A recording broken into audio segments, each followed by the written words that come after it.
नमस्कार प्रिय दर्शकों, हाजिर हूं मैं और स्वागत करता हूं आपका प्राच्य ज्योतिष विज्ञान। प्रिय दर्शकों, आज इस मंच पर मैं जिस कार्यक्रम को लेकर के उपस्थित हुआ हूं, ये विषय अपने आप में बेहद गंभीर है। और अगर आप ज्योतिष के प्रेमी हैं, जन्म कुंडली अध्ययन में आपकी रुचि है, तो ये विषय आपके लिए बेहद आवश्यक है समझना।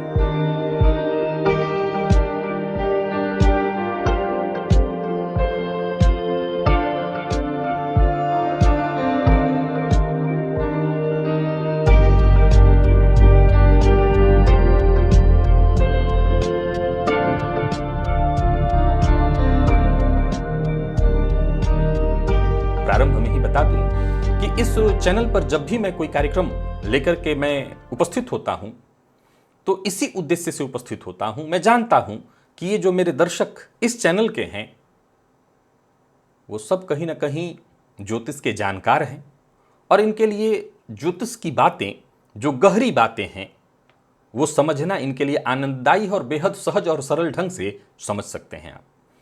फिर भी अगर आप नए दर्शक हैं, तब भी मैं प्रयत्न करूंगा कि आज के इस विषय को आप अपनी कुंडली पर अवश्य ही समझ सकें। प्रिय दर्शकों, जन्म कुंडली में एक विषय सदैव उत्पन्न होता है, वो है लग्नेश।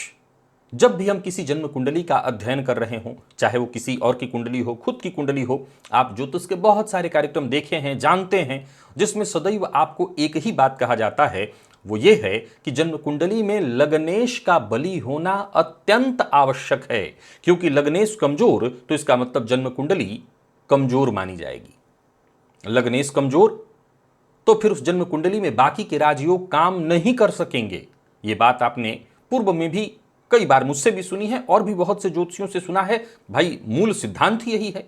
लग्नेश अर्थात आपकी जन्म कुंडली में बहुत से राजयोग होना। कहने का तात्पर्य है कि आप किसी राजा के घर में ही पैदा ले लिए हो। राजयोग का यह अर्थ इतना ही समझ लीजिए कि आप एक राजा के घर में पैदा ले लिए हो, परंतु आप खुद हाथ पांव न चलाना चाहते हो, आपके अंदर कोई विशेष महत्वाकांक्षा न हो, तो फिर जितना मिला है आपको उसी में रहना पड़ेगा। अर्थात राजयोग का अर्थ है उसको आप बढ़ा कितना पाएंगे। एक राजयोग तो यही है कि जितना आपको मिला है खाइए पीजिए आनंद करके जीवन बिता लीजिए, और दूसरा कि आपको एक मिला तो आपने 1 से 100 और 100 से 1000 किया या नहीं। और ये तो तब तय तभी होता है जब जन्म कुंडली में लग्नेश बली हो। प्रिय दर्शकों, बीते दिनों एक और सिद्धांत मैंने बताया था कि मान लिया जाए किसी कुंडली में लग्नेश कमजोर हो, क्योंकि सभी कुंडलियों में लग्नेश बली नहीं होते हैं, तो फिर ऐसे जातक के जीवन में संघर्ष की स्थिति है। अब वो किस भाव के स्वामी को बलि करे जिससे उसके जीवन काल में उसको सफलता मिले। तो मैंने बताया था कि जन्म कुंडली के पंचम और नवम का भी जो संबंध है वो लग्न से ही है। मूलतः देखा जाए तो ये धर्म त्रिकोण है। ये धर्म त्रिकोण है। तो धर्म त्रिकोण में केवल नवम धर्म नहीं है, लग्न और पंचम भी धर्म के ही भाव हैं। तो अगर लग्न कमजोर हुआ तो पंचम अथवा नवम के स्वामी को बलि करके भी जातक अपने जीवन काल में सफलता हासिल कर सकता है। अथवा जन्म कुंडली का 10वां भाव ये अर्थ त्रिकोण का लग्न है, अर्थ त्रिकोण को भी बलि कर ले जातक, तो कहीं ना कहीं अपने जीवन काल में एक सामान्य से तो बेहतर स्थिति पा ही लेगा। हाँ, उसके अंदर महत्वाकांक्षा होनी चाहिए। अब हम थोड़ा और आगे बढ़ते हैं और इस विषय को और थोड़ी गहराई से समझने का प्रयत्न करते हैं। प्रिय दर्शकों, जब भी आपके सम्मुख ऐसी कुंडली उपस्थित हो सकता है आपकी कुंडली ऐसी हो कि आपकी कुंडली में लग्नेश कमजोर है, तब तो मैं आपको एक और सिद्धांत बताता हूं जिसे ध्यान से सुनिए और समझिए। प्रिय दर्शकों, जन्म कुंडली में आप ग्रहों को 2 भाग में बांट करके रखे हुए हैं, और वो 2 भाग ऐसे हैं जिसमें आप सूर्य चंद्रमा मंगल गुरु इनको रखते हैं, और दूसरा भाग आपका है जहां आप बुध शुक्र शनि राहु इत्यादि को रखते हैं। ऐसा ही आप करते हैं। ये 2 भाग है, लेकिन मैं इसको और अलग तरीके से आपको समझाने जा रहा हूं। जन्म कुंडली के 2 भाग करिए, उसमें एक पापक ग्रह और एक शुभ ग्रह। तो जब आप शुभ ग्रह करेंगे तो आपके पास बुध शुक्र और गुरु आ जाएंगे। चंद्रमा अगर शुक्ल पक्ष के हैं और बुध यदि कुंडली में अकेले हैं। ये बात आप कई बार सुन चुके हैं और जानते हैं। दूसरा है पाप प्रभाव वाला भाग जो हो गया, इसमें आपको सबसे पहले नंबर पर शनि, हालांकि आप सूर्य से रखिए, सबसे अधिक शनि को माना गया है, और इसके बाद फिर मंगल सूर्य, इन 3 ग्रहों को रखिए। चंद्रमा यदि कृष्ण पक्ष के हैं तो उनको भी इसी क्षेत्र में डाल दीजिए, और अगर बुध किसी पापक ग्रह के साथ युक्त हैं तो उनको भी इसी भाग में डाल दीजिए। अब निर्भर करता है कि आपकी कुंडली में शुभ ग्रह की संख्या, जो कुंडली आपके सम्मुख है वो आपकी कुंडली हो या किसी की, अब उसमें देखिए कि अत्यधिक बली कौन से ग्रह हैं, अथवा कुंडली पर पूर्ण प्रभाव। भाई ये भी हो सकता है कि एक ग्रह शुभ ग्रह बलवान हो और एक ग्रह पापक ग्रह बलवान हो, यानी 50-50 भी हो सकता है, जिसकी हम चर्चा आगे कर लेंगे। लेकिन पहले हम ये जान लेते हैं कि पहले हम ये जानें कि कुंडली में पापक ग्रह अधिक बली है या शुभ ग्रह अधिक बली है। एक और भी तर्क है जिसे हमको समझना है कि लग्न पर, लग्न से किसका संबंध है। क्या शुभ ग्रह का लग्न है अर्थात कर्क लग्न है, अथवा मिथुन लग्न है, अथवा वृषभ लग्न है, अथवा आपका कन्या लग्न है, वृश्चिक लग्न, कन्या लग्न है, अथवा तुला लग्न है, या धनु या मीन लग्न है, तो ये शुभ ग्रह के लग्न हो गए। बाकी पापक ग्रह के लग्न में मेष, वृश्चिक, इधर सिंह, ये सब पापक ग्रह के लग्न में, और इधर आप आगे बढ़ जाते हैं तो मकर और कुंभ। तो पहले ये भी आप देखिए कि लग्न किससे संबंधित है। इतना आप समझ लिए। हमें, हमारी ये चर्चा जो चल रही है इस विषय की चल रही है कि यदि किसी कुंडली में लग्नेश कमजोर हो, तब फिर उस जातक के जीवन को श्रेष्ठ बनाने के लिए हमें उस कुंडली में कैसे पहले उस कुंडली का शोधन करना है। ये एक तरह से शोधन विधि है कि हम इस तरह से इस कुंडली में इस ग्रह को चुनकर जातक के लिए उसी ग्रह का हम पूजा पाठ कराएं, जातक से उस ग्रह को बलि कराने का उपाय कराएं, तो उस जातक को जीवन में सफलता मिल जाएगी। तो हमने ग्रहों को भी समझ लिया, शुभ ग्रह और पापक ग्रह की संज्ञा हमने जान ली, लग्न से भी अब हमने समझ लिया। अब मान लिया जाए आपकी सामने जो जन्म कुंडली है वो मिथुन लग्न की कुंडली है, और अभी यहां पर हम बुध को शुभ ग्रह के रूप में रख करके चलते हैं। बुध पापक ग्रह और शुभ ग्रह दोनों बनते हैं, लेकिन हम बुध को यहां पर शुभ ग्रह के रूप में चलते हैं रख करके। या कन्या लग्न की कुंडली है, आप दोनों में से एक उदाहरण ले लीजिए। अब मान लिया जाए कि इस कुंडली में, मिथुन लग्न की कुंडली में शुभ ग्रह जैसे देवगुरु बृहस्पति, जैसे चंद्रमा, जैसे शुक्र का बलाबल ज्यादा है, और लग्नेश कमजोर पड़ रहे हैं, यानी बुध ही कमजोर पड़ रहे हैं, तो जातक के जीवन काल में, एक तो मैंने आपको, और पूर्व में आप मेरे पुराने वीडियो मेरे दूसरे चैनल पर देखते हैं तो वहां मैंने आपको मुख्य ग्रह चुनने का सिद्धांत बताया था, और उसमें भी यही प्रक्रिया मैंने बताई थी कि एकमात्र वो ग्रह भी हो सकता है जिसको हम बलि करके, तो मिथुन लग्न की कुंडली के लिए शुक्र सर्वाधिक योग कारक ग्रह है। अब अगर शुक्र किसी अच्छी स्थिति में षडबल में बलवान होकर के बैठे हैं, तो शुक्र को अगर हमने बलि कर दिया तब भी जातक अपने जीवन काल में हर तरह का सुख हासिल कर लेगा। पर हम आज मैं जो सिद्धांत बता रहा हूं अब इसे सुनिए। अब अगर शुभ ग्रह से संबंधित लग्न है, तो उस जातक की कुंडली में नवम और पंचम, अब जरा गौर करिए, ध्यान से सुनिए और समझिएगा कि नवम भाव के स्वामी तो शनिदेव बन जाते हैं, पंचम के स्वामी जरूर शुक्र बनते हैं।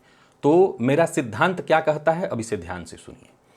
अगर वो लग्न शुभ ग्रह से संबंधित है, तो जो शुभ भाव के स्वामी नवम और पंचम में जो शुभ ग्रह हो, उसको अगर हम बलि करें, यानी शुभ ग्रह की कुंडली है, शुभ ग्रह से संबंधित लग्न की कुंडली है, तो उसमें नवम या पंचम, क्योंकि लग्नेश तो ऑलरेडी कमजोर है और लग्नेश को तो हमेशा बलवान करना है, लेकिन इसके अलावा नवम और पंचम में से जो ग्रह शुभ ग्रह है उसको अगर हम बलवान कर दें, तो उस जातक के जीवन काल में उसको उतना सुख मिल जाएगा जो कि पर्याप्त सुख कहा जाएगा। और मान लीजिए कि कुंडली बाकी के लग्नों से संबंधित, जो मैंने अभी थोड़ी देर पहले आपको बताई, पापक ग्रह से संबंधित कुंडली है, तो पापक ग्रह की कुंडली में आपको आंख बंद करके कुंडली के तीसरे, छठे और 10वें, कुंडली के तीसरे भाव, कुंडली के छठवें भाव और कुंडली के 10वें भाव, इनमें से जो ग्रह आपको पापक ग्रह दिखाई पड़ रहा हो और जो बली स्थिति में हो, उसको बलवान कर दीजिए। उस जातक के जीवन काल में संघर्ष समाप्त हो जाएगा और उसको भी जीवन काल का हर तरह का सुख उसे प्राप्त होगा। कैसे ये लागू सिद्धांत हुआ, समझिए। प्रिय दर्शकों, जन्म कुंडली का जो नवम पंचम भाव है, अभी थोड़ी देर पहले आपको मैंने क्या बताया, ये धर्म भाव है। तो जन्म कुंडली में जब शुभ ग्रह की बहुलता होगी, तो इसका एक मतलब तय है कि इस जातक के अंदर सात्विक तत्व की प्रधानता है, सात्विक तत्व की प्रधानता है। अब इसकी कुंडली में जो शुभ ग्रह है, और वो भी इन्हीं दोनों में से किसी धर्म भाव, क्योंकि पंचम नवम दोनों धर्म के ही भाव हैं, लग्न भी धर्म का ही भाव है। अब लग्न तो हम बलि करेंगे ही करेंगे, क्योंकि लग्न को बिना बलि किए चलेगा नहीं, लेकिन लग्न चूंकि कमजोर है, लग्नेश कमजोर है, तो लग्नेश कमजोर हुए तो ये वो रथ है जो बहुत तीव्र गति से दौड़ नहीं सकता। हमें इसमें एक सपोर्टिव सिस्टम जोड़ना है। तो हम इस नवम पंचम में से जो शुभ ग्रह बन रहे होंगे उनको अगर बलि कर देंगे तो जातक के जीवन काल में उसको सब कुछ प्राप्त हो जाएगा। दूसरा, यदि कुंडली पाप प्रभावित है और पाप ग्रह की बहुलता है, कुंडली में बलाबल ज्यादा है, तो ऐसे जातक के लिए धर्म का कोई ज्यादा विशेष महत्व नहीं है, फिर उसके पुरुषार्थ की ओर हम जाएंगे। यानी तीसरा, छठा, दसवां। तीसरा और दसवां जो है निज सेल्फ का भाव है, और छठा जो है पुरुषार्थ है, प्रतियोगिता है। तो जिनकी कुंडली में पाप ग्रह की बहुलता है, उनमें इन भावों में से किसी को अगर हम जागृत कर दें, निसंदेह उस जातक को जीवन काल में वो सब सुख मिल जाएगा जिसकी कि एक आम व्यक्ति आकांक्षा करता है। आप इस सिद्धांत को भी किसी कुंडली पर लागू करके देखिए, इस तरह से देखें। देखिए, एक बात ध्यान रखिएगा कि मैंने लग्न के विकल्प में ये वीडियो आपको बताया है, और भी बहुत सारे लग्न के वैकल्पिक पॉइंट आपको बताए हैं कि इनमें से कोई एक पॉइंट चुनिए। अब मान लिया जाए, जैसे आप ये कहते हैं कि शास्त्री जी मुझे तो जरूरत ही नहीं, मैं तो मुख्य ग्रह जब से आपने बताया है चुनना, मैं मुख्य ग्रह के आधार पर ही कुंडली को बलि कर लेता हूं। डन, आपको जरूरत नहीं है। फिर आप अगर कहते हैं कि आपने जब से बताया है नवम पंचम, तो मैं ये कहूंगा कि नवम पंचम और लग्न वाला जो सिद्धांत है ना, उसका ये थोड़ा सा और, इसको कह लीजिए और प्यूरिफाइड कर दिया गया। मैंने प्यूरिफाइड करके समझा दिया आपको, थोड़ा और इसका विश्लेषण करके गहराई से आपको समझा दिया। अगर आप मुख्य ग्रह के भरोसे जा रहे हैं तो वो परफेक्ट सिद्धांत है, वो बहुत बेहतरीन सिद्धांत है। मैं आज भी उसी सिद्धांत को लागू करता हूं, मैं कुंडली के मुख्य ग्रह के साथ ही जाता हूं। लेकिन अगर आपके पास मुख्य ग्रह समझने में समस्या आ रही है तो यह भी एक सिद्धांत है। इस सिद्धांत से भी आप किसी भी कुंडली के लग्न और लग्नेश को बलि करा करके जातक के जीवन काल में उसको सफलता दिला सकते हैं। आशा करता हूं आज का ये विषय आपको समझने में सरलता रही होगी, आपने इसको समझा होगा, मैंने समझाने का इसको प्रयत्न किया, और ये आप सीख भी लेंगे, समझ भी लेंगे, और आने वाले दिनों में किसी भी कुंडली पर लागू करके जातक के जीवन को सहज और सरल बना सकेंगे, खुद का भी जीवन सहज और सरल बना सकेंगे। आज के लिए बस इतना ही, इजाजत दीजिए, पुनः मुलाकात होगी। तब तक के लिए नमस्कार।